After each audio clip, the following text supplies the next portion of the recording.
ఎన్నికల వేళ బీజేపీ అగ్రనేతలు తెలంగాణలో పర్యటిస్తున్నారు. ఇవాళ బీజేపీ జాతీయ అధ్యక్షుడు జేపీ నడ్డా, రేపు ప్రధాని నరేంద్ర మోదీ, ఎల్లుండి అమిత్ షా తెలంగాణలో ఎన్నికల ప్రచారం నిర్వహిస్తారు. ఇక ఈ రోజు 11 గంటలకు కొత్తగూడెం జనసభ బహిరంగ సభలో జేపీ నడ్డా ప్రసంగిస్తారు. ఇక ఆ తర్వాత మహబూబాబాద్ లో బీజేపీ నిర్వహించే సభలో పాల్గొంటారు. సాయంత్రం 5 గంటలకు మల్కాజిగిరి పార్లమెంట్ నియోజకవర్గంలోని నిజాంపేట్లో రోడ్ షో నిర్వహిస్తారు. లోక్సభ ఎన్నికల్లో పార్టీ వ్యూహాలపై నేతలకు దిశానిర్దేశం చేయనున్నారు. తెలంగాణలో ఇప్పటికే నామినేషన్ల పర్వం ముగిసింది. మే 13న ఎన్నికలు జరగాల్సి ఉన్న నేపథ్యంలో అభ్యర్థులు ప్రచారంపైనే పూర్తిగా దృష్టి పెట్టారు.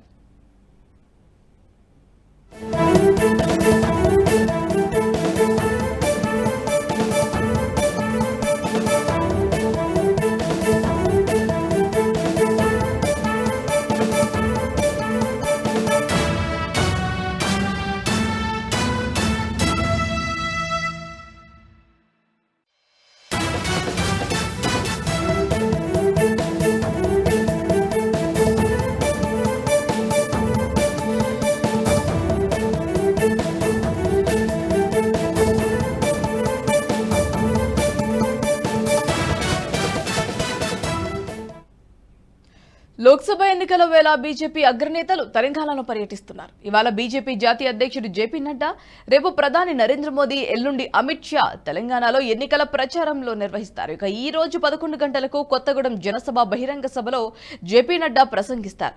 ఆ తర్వాత మహబూబాబాద్ లో బీజేపీ నిర్వహించే సభలో పాల్గొంటారు. సాయంత్రం 5 గంటలకు మల్కాజిగిరి పార్లమెంట్ నియోజకవర్గంలోని నిజాంపేట్ రోడ్ షోలో నిర్వహిస్తారు. లోక్సభ ఎన్నికల్లో పార్టీ వ్యూహాలపై నేతలకు దిశానిర్దేశం చేయనున్నారు. తెలంగాణలో ఇప్పటికే నామినేషన్ల పర్వం కూడా ముగిసింది. మే 13న ఎన్నికలు జరగాల్సి ఉన్న నేపథ్యంలో అభ్యర్థులు ప్రచారంపైనే పూర్తిగా దృష్టి పెట్టారు. ఇదే అంశానికి సంబంధించి మరింత సమాచారం ఎగ్జిక్యూటివ్ ఎడిటర్ శివప్రసాద్ మరింత సమాచారాన్ని అందిస్తారు. రైట్ సార్, చెప్పండి కొత్తగూడెం సభకు ఇవాళ జేపీ నడ్డా హాజరు కానున్నట్టుగా తెలుస్తుంది. దానికి సంబంధించిన అప్డేట్. భారతీయ ప్రధానంగా ఈ ఎన్నికలు వచ్చేస్తున్నటువంటి వేళ 13వ తారీఖు మనకి ఇక్కడ పోలింగ్ ఉంటుంది ఏపీ తెలంగాణ రెండింటిలోనూ. ఈ నేపథ్యంలో బీజేపీ అగ్రనేతలందరూ కూడా ఇక రెండు రాష్ట్రాల మీద కూడా చాలా కీలకమైనటువంటి రాష్ట్రాలుగా వీటిని భావిస్తున్నటువంటి పరిస్థితిలో ఈ రెండు రాష్ట్రాలకి చాలా ఎక్కువ సార్లు వాళ్ళు ప్రచారం నిర్వహించడానికి అనువుగా ఎప్పటికప్పుడు వాళ్ళ కార్యాచరణ మొత్తం అంతా కూడా ఏర్పాటు చేసుకుంటున్నటువంటి పరిస్థితి కనిపిస్తోంది.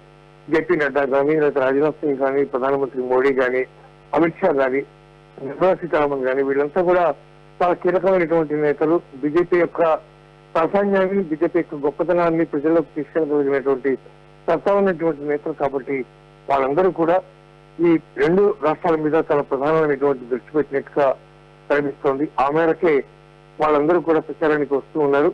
ఇది కొత్తగూడెం కానీ, లేకపోతే మిగిలినటువంటి ప్లేసెస్ కానీ ఇవన్నీ కూడా చాలా ప్రధానమైనటువంటి ప్లేసెస్ లో ఎక్కడెక్కడైతే భారతీయ జనతా పార్టీకి అవసరం ఉంటుందో ఆ పరిస్థితులన్నీ కూడా ఉపనిర్వహిస్తున్నారు. ఎట్టి పరిస్థితుల్లో తెలంగాణలో 12 సీట్లు సాధించడమే లక్ష్యంగా ముందుకెళ్తున్నటువంటి పరిస్థితి. అందువల్ల ఈ ముమ్మరంగా వస్తే ఈ సభలన్నీ కూడా జరగబోతూ ఉన్నాయి. ఇటు తెలంగాణలో అటు ఆంధ్రప్రదేశ్ లో కూడా అని చెప్పవచ్చు భారతి. అంటే అలాగే రేపు ప్రధాని మోదీ, ఎల్లుండి అమిత్ షా కూడా రానున్నట్టుగా సమాచారం. దానికి సంబంధించి ఎలా ప్లాన్ చేశారు అని అంటారు? ప్రధానమంత్రి నరేంద్ర మోడీ ఓ పక్క ఇక్కడ, మరోవైపు ఆంధ్రప్రదేశ్ లో రెండు వైపులా కూడా ఇక్కడి నుంచి ఇక్కడికి తిరిగిస్తున్నటువంటి పరిస్థితి ఉంది.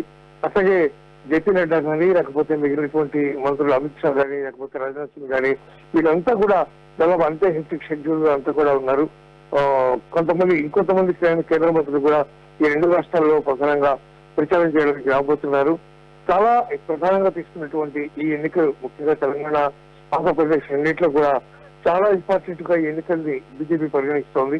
అటువైపు తమిళనాడు, కర్ణాటక ఇవన్నీ కూడా పోలింగ్ ఆల్రెడీ అయిపోయినటువంటి నేపథ్యంలో ఆంధ్రప్రదేశ్, తెలంగాణ రెండింటినీ కూడా చాలా అతి ప్రధానంగా భావిస్తున్నటువంటి పరిస్థితి. అందుకే ఎన్ని వీలైతే అన్ని సభలు, ఎన్ని వీలైతే అన్ని రోడ్ షోస్, ఎన్ని వీలైతే అన్ని కార్యక్రమాలు చేయడానికి వాళ్ళంతా కూడా ముమ్మరంగా షెడ్యూల్ అంతా కూడా తయారు చేస్తున్నటువంటి పరిస్థితి కనిపిస్తోంది. తద్వారా రాష్ట్రంలోని భారతీయ జనతా పార్టీ శ్రేణుల్లో కొత్త ఉత్సాహాన్ని, కొత్త సమర కౌశలాన్ని పెంచడానికి వాళ్ళు ప్రయత్నం చేస్తున్నారు అని చెప్పవచ్చు భారతి.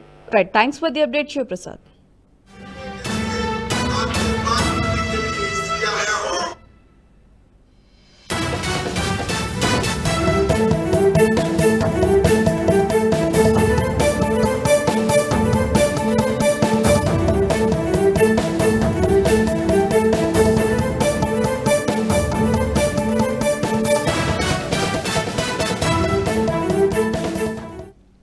ఈ వీడియో మీకు నచ్చినట్టయితే లైక్ చేయండి, 10 మందికి షేర్ చేయండి. అలాగే కామెంట్ల రూపంలో మీ అభిప్రాయాలను మాతో పంచుకోండి. Nationalist hub group of channels ను సబ్స్క్రైబ్ చేసుకుని తెలుగునాట జాతీయవాద జర్నలిజాన్ని ప్రోత్సహించండి. ఈ వీడియో కింద ఉన్న బెల్ ఐకాన్ పై క్లిక్ చేయడం మర్చిపోవద్దు.